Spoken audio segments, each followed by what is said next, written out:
नमः सिद्धिभ्यः। ॐ नमः सिद्धिभ्यः। ॐ नमः सिद्धिभ्यः। नमो अरिहन्ताणं नमो सिद्धाणं नमो आयर्याणं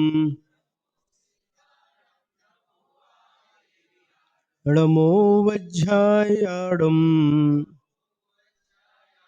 नमो लोये सौवसाहुणम् मोक्षमार्गस्य नेतारम् भेत्तारं कर्मभूभृताम् ज्ञातारं विश्वतत्त्वानां वन्दे तद्गुणलब्धये वन्दे तद्गुणलब्धये।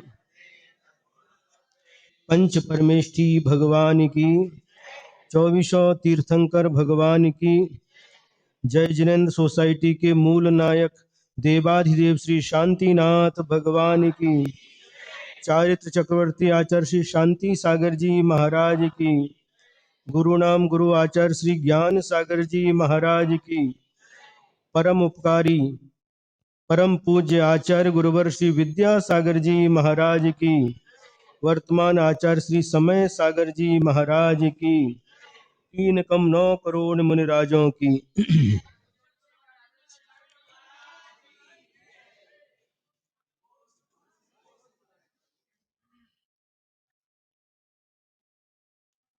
पौने 5 बज रहे हैं। आप लोगों को आकुलता तो नहीं हो रही?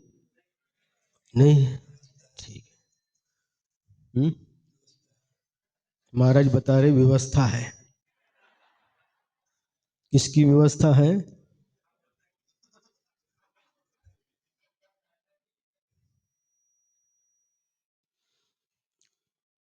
एक नगर में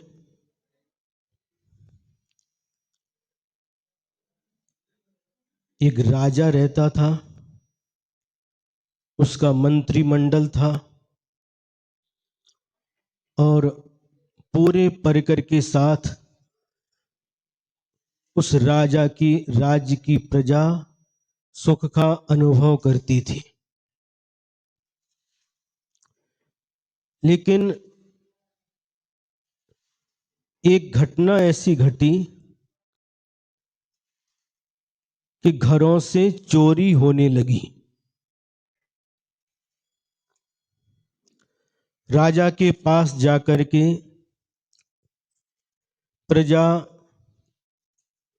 शिकायत करती और राजा उस चोर का पता लगाने के लिए बहुत प्रयास कर रहा था। लेकिन दिन प्रतिदिन ये चोरी की घटनाएं बढ़ती ही जा रही थी। बहुत प्रयास करने के बाद भी वह चोर पकड़ में नहीं आ रहा था। और उस चोर ने क्या किया, उसका जो बेटा था उसको भी चोरी करने की शिक्षा दी। क्योंकि प्राय करके जो पिता होते हैं वह अपने अनुसार ही अपनी संतान को बनाना चाहते हैं। जो सिविल इंजीनियर हैं वह अपने बेटों को सिविल इंजीनियर ही बनाते हैं, बराबर है कि नहीं? डॉक्टर अपने बेटे को डॉक्टर बनाना चाहता है, एडवोकेट अपने बेटे को एडवोकेट बनाना चाहता है, और जो व्यापारी है वह अपने बेटे को व्यापारी बनाना चाहता है, और किसान अपने बेटे को कृषि संबंधी शिक्षा देकर के खेती में निष्णात करता है। उसी प्रकार से उस चोर ने भी, जो उसका बेटा था, उसको चोरी करने में निष्णात बना दिया। कब जाना, कहां से घुसना, कैसे ताला तोड़ना, कैसे निकालना, कैसे भागना, सारी की सारी शिक्षा अपने बेटे के लिए दे दी। और बेटा भी धीरे धीरे, पिताजी बेटे को भी साथ में ले जाने लगे और उसको भी चोरी करने में क्या कर दिया, निष्णात बना दिया। अब दोनों पिता पुत्र दोनों चोरी करते रहे, लेकिन ये चोर पकड़ में नहीं आ रहे थे। यह क्रम चलता रहा, चलता रहा, चलता रहा, और एक समय ऐसा आया, वह चोर बूढ़ा हो गया। और बूढ़ा होने के बाद में कुछ रोग भी हो गया, डॉक्टरों को दिखाया, वैद्यों को दिखाया, लेकिन ना इलाज। और एक दिन ऐसा आया, वह चोर लेटा हुआ है और डॉक्टर ने, वैद्यों ने नाड़ी देख करके बता दिया, अब ये कुछ घंटे के ही मेहमान हैं। उस समय उस चोर का बेटा, जो चोरी करने में बहुत निष्णात हो चुका था और पिताजी के सामने हाथ जोड़ करके बैठा है, आंखों में आंसू है, क्योंकि अब पिताजी कुछ ही घंटों में हम सबको छोड़ करके चले जाएंगे। हाथ जोड़ करके बोलता है, पिताजी हमारे लिए कोई अंतिम शिक्षा, कोई अंतिम उपदेश। सुन रहे हैं? अभी उत्कुट सागर महाराज जी ने उपदेश सुनाया आपको है, तो वह भी अपने पिताजी से पूछ रहा है, पिताजी हमारे लिए कोई अंतिम उपदेश, अंतिम संदेश, जो कुछ भी हो हमारे लिए दीजिए। तो पिताजी ने कहा, बेटा जिंदगी में दो बातें याद करना, याद रखना, कभी भी जैन मंदिर नहीं जाना और कभी भी जैन साधु की बात नहीं सुनना। क्या शिक्षा दी उस चोर ने, अपने बेटे के लिए क्या शिक्षा दी, और आगे क्या बोला, हाथी के पैर के नीचे आकर के मर जाना, लेकिन जैन मंदिर में पैर नहीं रखना, और जैन साधु की कभी भी बात नहीं सुनना, दिगंबर साधु की बात कभी भी नहीं सुनना। देखिए, जो हमारे भाव उत्पन्न होते हैं, तो हमें किस गति में जाना है, आगे हमने किस आयु का बंद किया है, इन भावों से पता चल जाता है। उस चोर ने नरक आयु का बंद कर लिया था और उसी के फलस्वरूप उसके ऐसे परिणाम हो रहे थे। ठीक है, पिताजी ने जो उपदेश दिया उसको उसके बेटे ने अच्छी तरह से ध्यान में रख लिया, और कुछ घंटे के बाद पिताजी चल बसे। उनका अंतिम संस्कार आदि जो होता है कर दिया, और यह चोर भी पिताजी से बेटा, क्या बोलते हैं, सवाई है, बाप से बेटा सवाई, हाँ बराबर, बाप से बेटा सवाई, मतलब जैसे पिताजी थे उनसे एक कदम आगे निकला और चोरियां, बड़ी बड़ी चोरियां करने लगा। सारे राज्य में दहशत छा गई और कोई भी उसको पकड़ नहीं पा रहा था। कई वर्ष बीत गए और एक दिन की बात है, वह एक रास्ते से गुजर रहा था और गुजरते समय उसके वहीं पर एक दिगंबर मुनि महाराज का उपदेश कहो, प्रवचन कहो, चल रहा था। और उसी समय एक घटना घटती है। उस जब सामने से निकला, अब कैसे निकले, पिताजी की बात याद आ गई, बेटा हाथी के पैर के नीचे आकर के मर जाना, लेकिन दिगंबर साधु की बात नहीं सुनना। अब निकलना तो यहीं से है और रास्ता एक ही है और जाना जरूरी है। करूं तो क्या करूं, तो एक उपाय उसके मन में आया, उसने दोनों कानों में, देख रहे हैं आप लोग, दोनों कानों में एक एक उंगली जोर से डाल दी, ताकि मुनि महाराज की आवाज हमारे कानों में नहीं पड़े। लेकिन होनहार विचित्र थी। वहां से निकला और मेन जो जगह थी, और वहीं पर आकर के उसके पैर में एक कांटा घुस गया। सुन रहे हैं? अब एक कांटा घुस गया, अब कांटा घुस गया तो बहुत तेज उसको दर्द हुआ। अब करें तो करें क्या? अब पैर में कांटा घुसा, आगे बढ़ नहीं सकते, और पैर से कांटा निकालने के लिए कान में से उंगली निकालते तो मुनि महाराज के शब्द कान में चली जाएंगे। करे तो करे क्या? दुविधा में फंस गया। और उसने क्या किया, कोई उपाय नहीं होने के कारण से कान में से उंगली निकाली और बैठ करके झट से कांटे को पकड़ करके पैर से बाहर निकाल दिया। और उसी समय मुनि महाराज के 4 शब्द उसके कान में पड़ गए। मुनि महाराज उपदेश दे रहे थे कि देवों की छाया नहीं पड़ती और देवों की पलक नहीं झपकती। देवों का वर्णन चल रहा था और उसमें ये उपदेश दे रहे थे, और इतने शब्द उसके कान में पड़ गए। क्या? देवों की छाया, जिसको आप लोग सावली बोलते हैं, देवों की छाया नहीं पड़ती और देवों की पलक नहीं झपकती, टिमकार नहीं होती। इतने शब्द पड़ गए। वापिस कान में उंगली डाली और आगे बढ़ गया। और आगे चल करके एक उसके प्रति, उसको पकड़ने के लिए एक षड्यंत्र रचा गया। और शहर के बाहर जंगल में एक बहुत बड़ा महल है, और वहां पर इस व्यक्ति को बेहोश करके, इसके ऊपर शक थी, संदेह थी, हो ना हो यही चोर होगा, लेकिन सबूत कोई नहीं मिल रहा था।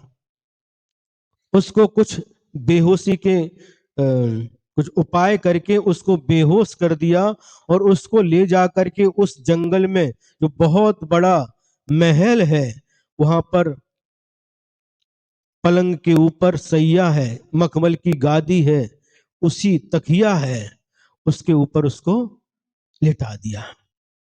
और क्या किया, चारों तरफ से लोग उसके ऊपर चमर ढोर रहे हैं। एक से एक सुंदर कन्याएं, जो स्वर्ग की देवांगना के समान प्रतीत होती हैं, उसके चारों तरफ खड़ी हुई है। और जब उसको होश आता है तो देखता है, चारों तरफ अपनी आंखें घुमा करके देखता है, अरे ये क्या नजारा है, मैं कहां आ गया और ये लोग कौन हैं? पूछता है, मैं यहां पर कैसे आया और आप लोग कौन हैं? तो उसमें से जो बोलने में चतुर था, ऐसा एक व्यक्ति बोला, हे स्वामिन, हम सभी आपके किंकर हैं, ये सभी आपकी देवांगना हैं, आपका स्वर्ग में जन्म हुआ है, आपने पिछले जीवन में इतने अच्छे कार्य किए थे जिसके फल से आपका स्वर्ग में जन्म हुआ है, और उसी पुण्य के फल से इतनी सुंदर सुंदर, एक नहीं दो नहीं, बहुत सारी देवांगनाएं आपको प्राप्त हुई है। स्वर्ग का वैभव आपके चरणों में बिछा हुआ है, और हम सभी आपके सेवक हैं, स्वामीन आज्ञा दीजिए। सुन रहे? और उसी समय उस चोर के दिमाग में वह मुनि महाराज के 4 शब्द याद आ गए। मुनि महाराज कह रहे थे कि देवों की छाया नहीं पड़ती, और उसने देखा इन सब की छाया पड़ रही है, सावली पड़ रही है, और आंखें भी झपक रही है, मतलब ये धोखा है। जब चिंचवड़ में थे तो एक वहां पर धोखा है, नहीं, धोखा प्रतिष्ठान और धोखा सोसाइटी, क्या लिखा था वहां पर है? सरनेम भी है। हाँ, हमारे साथ के दीक्षित एक मुनि महाराज जी थे, मुनि थे मतलब है, अभी बरेली में मुनि श्री विमल सागर जी के साथ मुनि श्री अनंत सागर महाराज जी, वो ललितपुर के हैं। उनके एक भाई भी मुनि श्री भाव सागर जी, दोनों भाई मुनि हैं। उनकी माँ का नाम था धोखाबाई, ललितपुर की। ये कैसा नाम है? तो हमने पूछा ये क्या कैसा नाम रखा? तो उन्होंने बताया कि इनके पहले 4-5 लड़कियां हो चुकी थी और उनको उम्मीद थी कि इस बार लड़का होगा, लड़के का जन्म होगा, लेकिन उस बार भी लड़की हो गई। उन्होंने कहा इसने धोखा दे दिया, इसलिए धोखाबाई नाम रख दिया।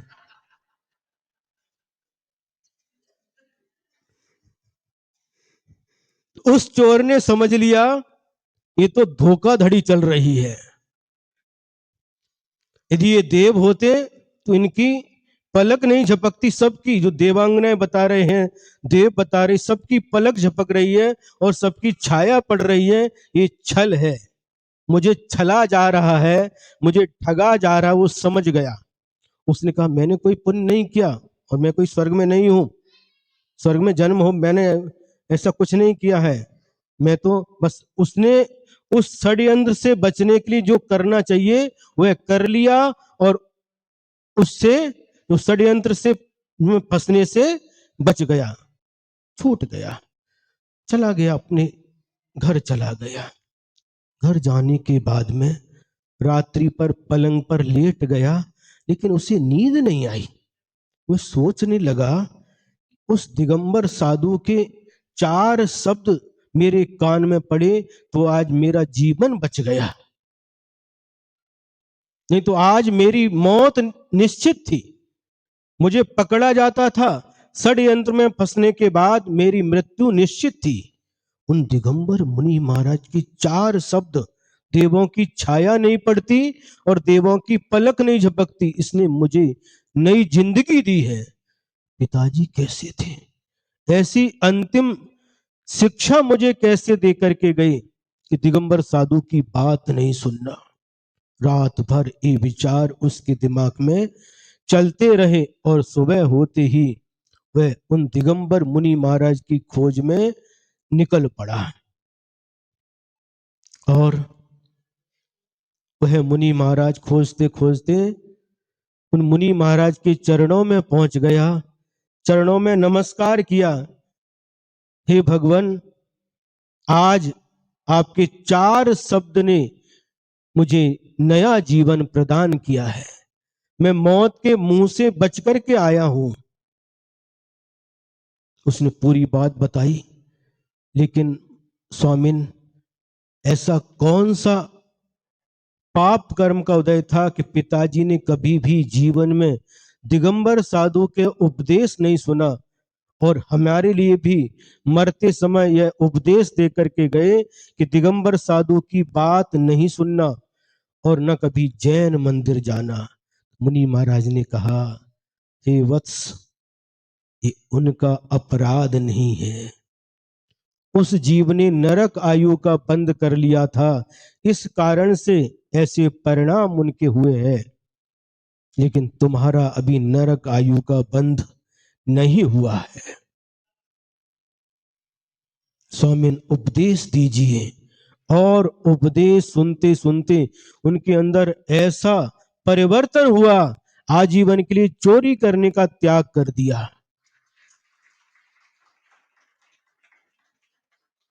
मुनि महाराज ने कहा तुम चोरी करते हो, ये पाप है। चोरी करने से जो धन मिलता है, सारे के सारे कुटुंब के लोग उस धन का उपयोग करते हैं, लेकिन चोरी करने से जो तुम पाप का बंद कर रहे हो, इसका फल से तुम अकेले ही नरक जाओगे, कोई भी तुम्हारे साथ में नरक में आने वाला नहीं है। समझाने के बाद समझ में आ गया और सारे पापों का त्याग कर दिया, घर चले गए और बराबर उन साधु महाराज के चरणों में आते रहे। और ऐसा परिवर्तन हो गया, ऐसा परिवर्तन हो गया, एक दिन आकर के क्या मुनि महाराज से धर्म का स्वरूप समझ करके सम्यक दर्शन, सम्यक ज्ञान और सम्यक चारित्र रूप रत्नत्रय को धारण करके मुनि बन गए।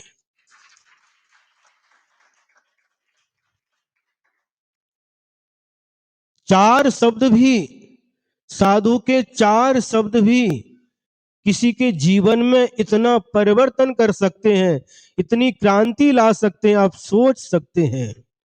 हम बार बार आपसे कहना चाहेंगे कि आप लोग एक पूजन कम करिए।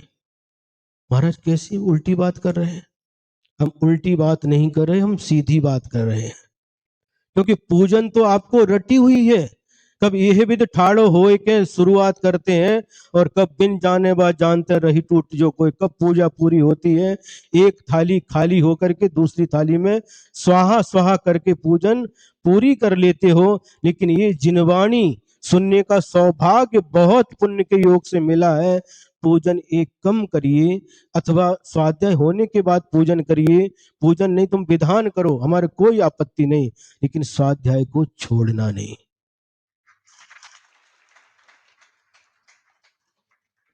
पुण्य का योग है। चारों के चारों महाराज के माध्यम से आपको लाभ मिल रहा है। सुबह 8:15 से 9:15 तक कार्तिकेय अनुप्रेक्षा का स्वाध्याय होता है। दोपहर में समय सार, जिसके ऊपर आचार्य ने प्रवचन किया था, स्वाध्याय किया था, जो समय देशना के नाम से है, मुनि श्री उत्कृष्ट सागर महाराज जी के माध्यम से उसकी वाचना चल रही है। और इसके बाद में दोपहर में भी और शाम को भी मुनि श्री ऋषभ सागर महाराज जी के माध्यम से 6 ढाला की कक्षाएं चल रही हैं। और बच्चों की पाठशाला के लिए निरोग सागर महाराज जी के द्वारा 2 पाठशालाएं चल रही हैं। है? और फिर भी यदि आप वंचित रह गए तो बहुत बड़ी गलती होगी। और जिस गलती को आप कभी भी अपने आप को बाद में माफ नहीं कर पाएंगे। क्योंकि ये ज्ञान की बात लोग कह रहे थे, महाराज हम तो बहुत कठिन समझते थे, हम तो ये समझते थे 12 भावना बस इतनी हो गई, इतना मोटा ग्रंथ है, 12 भावना के ऊपर हमको पता नहीं था। आचार्यों की वाणी है। आचार्य श्री ने जब हम लोगों की दीक्षा हो गई, 23 दीक्षा एक साथ हुई थी। कौन कौन से 23 थे? तो जो तीर्थंकर भगवान के नाम है वो सब हम एक साथ के दीक्षित हैं।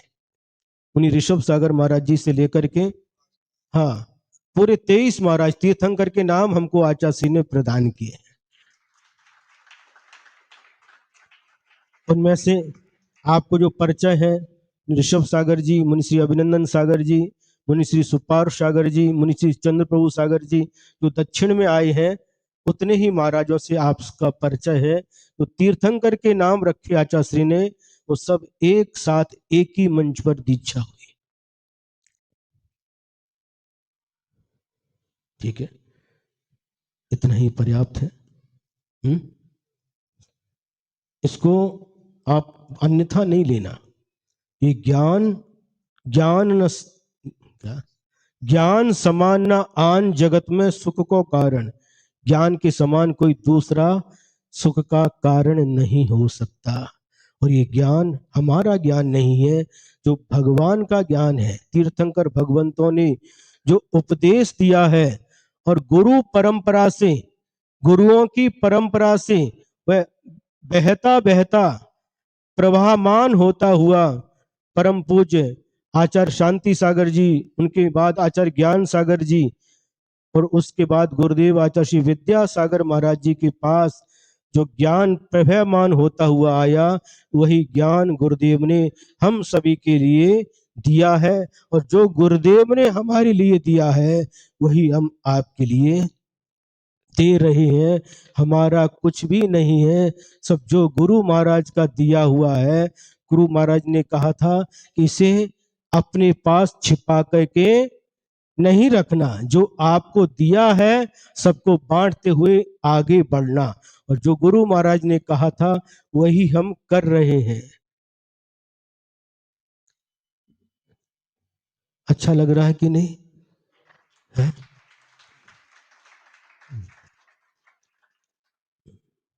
आपके चेहरे की प्रसन्नता देख करके हमें समझ में आ रहा है कि आपको कुछ ना कुछ तो समझ में आ रहा है।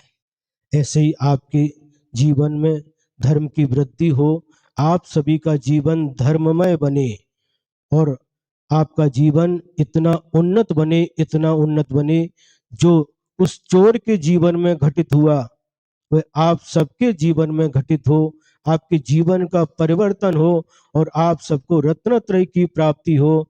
और एक दिन आप सभी कर्मों से, आठों कर्मों से मुक्त होकर सिद्ध भगवान बने। अनंत अनंत सिद्ध भगवान के बीच में आप सभी को स्थान प्राप्त हो, इन्हीं मंगल भावनाओं के साथ। जय बोलो परम उपकारी परम पूज्य आचार्य गुरुवर श्री विद्यासागर जी महाराज।